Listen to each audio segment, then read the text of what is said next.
नमस्कार मित्रांनो, आज सकाळची सुरुवात झाली सूर्याच्या पहिल्या किरणांनी। जणू संपूर्ण आकाशच सुवर्ण प्रकाशाने उजळलं होतं। त्या प्रकाशात एक वेगळीच ऊर्जा होती। मनात शांततेची लहर उमटली। त्या सुंदर सकाळी श्री दगडूशेठ हलवाई गणपती मंदिराकडे निघालो। मंदिराजवळ पोहोचताच घंटानाद, आरतीचे स्वर आणि भक्तांचा जयघोष गणपती बाप्पा मोरया वातावरणात घुमत होता। श्री गणरायांच्या चरणी अभिषेक करण्याचं सौभाग्य लाभलं।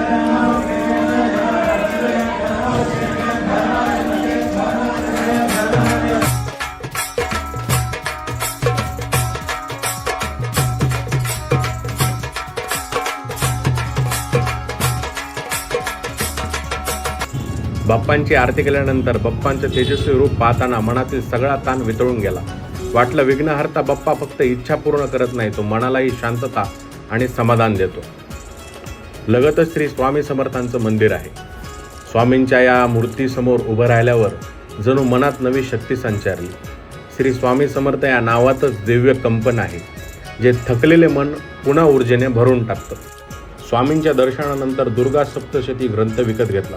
जयंती मंगलाकाली भद्रकाली कपालिनी दुर्गा क्षमा शिवा धात्री स्वाहा स्वधा नमस्तुते या ओळी मनाला बळकटी देतात। दर्शनानंतर गरमागरम पोहे आणि चहाचा आस्वाद घेतला।